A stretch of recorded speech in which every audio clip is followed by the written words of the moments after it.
भगवान सूर्य का तथा संक्रांति में दान का महात्म्य। वैशंपायन जी ने पूछा विप्रवर, आकाश में प्रतिदिन जिसका उदय होता है, यह कौन है? इसका क्या प्रभाव है तथा इस किरणों के स्वामी का प्रादुर्भाव कहाँ से हुआ है? मैं देखता हूँ देवता, बड़े बड़े मुनि, सिद्ध, चारण, दैत्य, राक्षस तथा ब्राह्मण आदि समस्त मानव इसकी सदा ही आराधना किया करते हैं। व्यास जी बोले, वैशंपायन, यह ब्रह्म के स्वरूप से प्रकट हुआ ब्रह्म का ही उत्कृष्ट तेज है। इसे साक्षात ब्रह्ममय समझो। यह धर्म, अर्थ, काम एवं मोक्ष इन चारों पुरुषार्थों को देने वाला है। निर्मल किरणों से सुशोभित यह तेज का पुंज पहले अत्यंत प्रचंड और दुस्सह था। इसे देखकर इसकी प्रखर रश्मियों से पीड़ित हो सब लोग इधर-उधर भागकर छिपने लगे। चारों ओर के समुद्र, समस्त बड़ी बड़ी नदियां और नद आदि सूखने लगे। उनमें रहने वाले प्राणी मृत्यु के ग्रास बनने लगे। मानव समुदाय भी शोक से आतुर हो उठा। यह देख इंद्र आदि देवता ब्रह्मा जी के पास गए और उनसे यह सारा हाल कह सुनाया।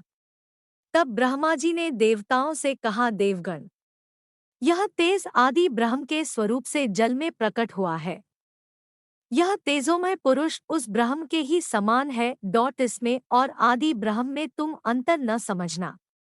ब्रह्मा से लेकर कीट पर्यंत चराचर प्राणियों सहित समूची त्रिलोकी में इसी की सत्ता है। ये सूर्य देव सत्वमय है। इनके द्वारा चराचर जगत का पालन होता है। देवता, जरायुज, अंडज, स्वेदज और उद्भिज्ज आदि जितने भी प्राणी हैं, सबकी रक्षा सूर्य से ही होती है।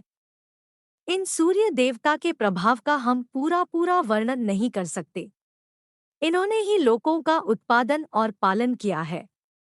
सबके रक्षक होने के कारण इनकी समानता करने वाला दूसरा कोई नहीं है। पौ फटने पर इनका दर्शन करने से राशि राशि पाप विलीन हो जाते हैं। द्विज आदि सभी मनुष्य इन सूर्य देव की आराधना करके मोक्ष पा लेते हैं। संध्योपासन के समय ब्रह्मवेत्ता ब्राह्मण अपनी भुजाएं ऊपर उठाए इन्हीं सूर्य देव का उपस्थान करते हैं और उसके फलस्वरूप समस्त देवताओं द्वारा पूजित होते हैं। सूर्य देव के ही मंडल में रहने वाली संध्यारूपिणी देवी की उपासना करके संपूर्ण द्विज स्वर्ग और मोक्ष प्राप्त करते हैं। इस भूतल पर जो पतित और जूठन खाने वाले मनुष्य हैं, वे भी भगवान सूर्य की किरणों के स्पर्श से पवित्र हो जाते हैं। संध्याकाल में सूर्य की उपासना करने मात्र से द्विज सारे पापों से शुद्ध हो जाता है। जो मनुष्य चांडाल, गोघाती, कसाई, पतित, कोड़ी, महापातकी और उपपातकी के दीख जाने पर भगवान सूर्य का दर्शन करते हैं, वे भारी से भारी पाप से मुक्त हो पवित्र हो जाते हैं। सूर्य की उपासना करने मात्र से मनुष्य को सब रोगों से छुटकारा मिल जाता है। जो सूर्य की उपासना करते हैं, वे इहलोक और परलोक में भी अंधे, दरिद्र, दुखी और शोकग्रस्त नहीं होते। श्री विष्णु और शिव आदि देवताओं के दर्शन सब लोगों को नहीं होते। ध्यान में ही उनके स्वरूप का साक्षात्कार किया जाता है, किंतु भगवान सूर्य प्रत्यक्ष देवता माने गए हैं।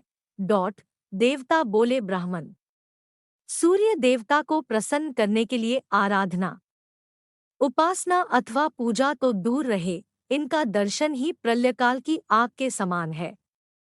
भूतल के मनुष्य आदि संपूर्ण प्राणी इनके तेज के प्रभाव से मृत्यु को प्राप्त हो गए। समुद्र आदि जलाशय नष्ट हो गए। हम लोगों से भी इनका तेज सहन नहीं होता, फिर दूसरे लोग कैसे सह सकते हैं? इसलिए आप ही ऐसी कृपा करें जिससे हम लोग भगवान सूर्य का पूजन कर सकें। सब मनुष्य भक्तिपूर्वक सूर्य देव की आराधना कर सके, इसके लिए आप ही कोई उपाय करें। व्यास जी कहते हैं, देवताओं के वचन सुनकर ब्रह्मा जी ग्रहों के स्वामी भगवान सूर्य के पास गए और संपूर्ण जगत का हित करने के लिए उनकी स्तुति करने लगे। ब्रह्मा जी बोले, देव, तुम संपूर्ण संसार के नेत्र स्वरूप और निरामय हो, तुम साक्षात ब्रह्मरूप हो। तुम्हारी ओर देखना कठिन है। तुम प्रलयकाल की अग्नि के समान तेजस्वी हो। संपूर्ण देवताओं के भीतर तुम्हारी स्थिति है। तुम्हारे श्रीविग्रह में वायु के सखा अग्नि निरंतर विराजमान रहते हैं। तुम्ही से अन्न आदि का पाचन तथा जीवन की रक्षा होती है। देव, तुम्ही से उत्पत्ति और प्रलय होते हैं। एकमात्र तुम ही संपूर्ण भुवनों के स्वामी हो। तुम्हारे बिना समस्त संसार का जीवन एक दिन भी नहीं रह सकता।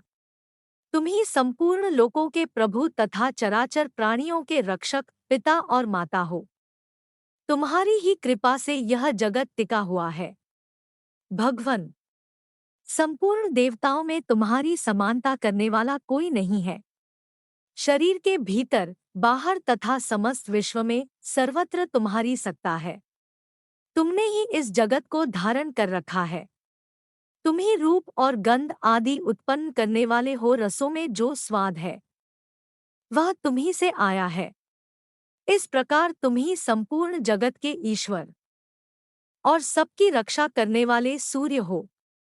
प्रभो, तीर्थों, पुण्यक्षेत्रों, यज्ञों और जगत के एकमात्र कारण तुम ही हो। तुम परम पवित्र, सबके साक्षी और गुणों के धाम हो। सर्वज्ञ, सबके कर्ता, संहारक, रक्षक, अंधकार, कीचड़ और रोगों का नाश करने वाले तथा दरिद्रता के दोहकों का निवारण करने वाले भी तुम ही हो। इस लोक तथा परलोक में सबसे श्रेष्ठ बंधु एवं सब कुछ जानने और देखने वाले तुम ही हो। तुम्हारे सिवा दूसरा कोई ऐसा नहीं है जो सब लोकों का उपकारक हो। आदित्य ने कहा, महाप्राज्य पितामह, आप विश्व के स्वामी तथा स्रष्टा हैं। शीघ्र अपना मनोरथ बताइए, मैं उसे पूर्ण करूंगा। ब्रह्माजी बोले, सुरेश्वर, तुम्हारी किरणें अत्यंत प्रखर हैं। लोगों के लिए वे अत्यंत दुर्लभ हो गई है। आता जिस प्रकार उनमें कुछ मृदुता आ सके वही उपाय करो। आदित्य ने कहा, प्रभो, वास्तव में मेरी कोटि कोटि किरणें संसार का विनाश करने वाली ही है। आता आप किसी युक्ति द्वारा इन्हें खराद कर कम कर दे। बाजी ने सूर्य के कहने विश्वकर्मा को बुलाया और वज्र की सान बनवाकर उसी के ऊपर प्रलयकाल के समान तेजस्वी सूर्य को आरोपित करके उनके प्रचंड तेज को छांट दिया। उस छंटे हुए तेज से ही भगवान श्री विष्णु का सुदर्शन चक्र बनाया गया। अमोघ यमदंड, शंकर जी का त्रिशूल, काल का खड्ग, कार्तिकेय को आनंद प्रदान करने वाली शक्ति तथा भगवती दुर्गा के विचित्र शूल का भी उसी तेज से निर्माण हुआ। ब्रह्मा जी की आज्ञा से विश्वकर्मा ने उन सब अस्त्रों को फुर्ती से तैयार किया था। सूर्यदेव की 1000 किरणें शेष रह गई, बाकी सब छांट दी गई। ब्रह्मा जी के बताए हुए उपाय के अनुसार ही ऐसा किया गया। कश्यप मुनि के अंश और अदिति के गर्भ से उत्पन्न होने के कारण सूर्य आदित्य के नाम से प्रसिद्ध हुए। भगवान सूर्य विश्व की अंतिम सीमा तक विचरते और मेरुगिरि के शिखरों पर भ्रमण करते रहते हैं। ये दिन रात इस पृथ्वी से लाख योजन ऊपर रहते हैं। विधाता की प्रेरणा से चंद्रमा आदि ग्रह भी वहीं विचरण करते हैं। सूर्य 12 स्वरूप धारण करके 12 महीनों में 12 राशियों में संक्रमण करते रहते हैं। उनके संक्रमण से ही संक्रांति होती है, जिसको प्रायः सभी लोग जानते हैं। मुने, संक्रांतियों में पुण्यकर्म करने से लोगों को जो फल मिलता है वह सब हम बतलाते हैं। धनु, मिथुन, मीन और कन्या राशि की संक्रांति को षड्शीति कहते हैं तथा वृष, वृश्चिक, कुंभ और सिंह राशि पर जो सूर्य की संक्रांति होती है उसका नाम विष्णुपदी है। षड्शीति नाम की संक्रांति में किए हुए पुण्यकर्म का फल 86,000 गुना, विष्णुपदी में लाख गुना और उत्तरायण या दक्षिणायन आरंभ होने के दिन कोटि कोटि गुना अधिक होता है। दोनों अयनों के दिन जो कर्म किया जाता है वह अक्षय होता है। मकर संक्रांति में सूर्योदय के पहले स्नान करना चाहिए। इससे 10,000 गोदान का फल प्राप्त होता है। उस समय किया हुआ तर्पण, दान और देव पूजन अक्षय होता है। विष्णुपदी नामक संक्रांति में किए हुए दान को भी अक्षय बताया गया है। दाता को प्रत्येक जन्म में उत्तम निधि की प्राप्ति होती है। शीतकाल में रुईदार वस्त्र दान करने से शरीर में कभी दोहक नहीं होता। तुला दान और शय्या दान दोनों का ही फल अक्षय है। माघ मास के कृष्ण पक्ष की अमावस्या को सूर्योदय के पहले जो तिल और जल से पितरों का तर्पण करता है वह स्वर्ग में अक्षय सुख भोगता है। जो अमावस्या के दिन सुवर्णजडित सींग और मणि के समान कांति वाली शुभलक्षणा गौ को उसके खुरों में चांदी मंडाकर कांसे के बने हुए दुग्धपात्र स्थित श्रेष्ठ ब्राह्मण के लिए दान करता है वह चक्रवर्ती राजा होता है। जो उक्त तिथि को तिल की गौ बनाकर उसे सब सामग्रियों सहित दान करता है वह 7 जन्म के पापों से मुक्त हो स्वर्गलोक में अक्षय सुख का भागी होता है। ब्राह्मण को भोजन के योग्य अन्न देने से भी अक्षय स्वर्ग की प्राप्ति होती है।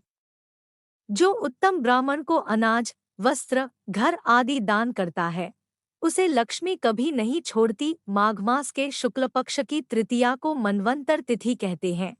उस दिन जो कुछ दान किया जाता है वह सब अक्षय बताया गया है। आता दान और सत्पुरुषों का पूजन ये परलोक में अनंत फल देने वाले हैं।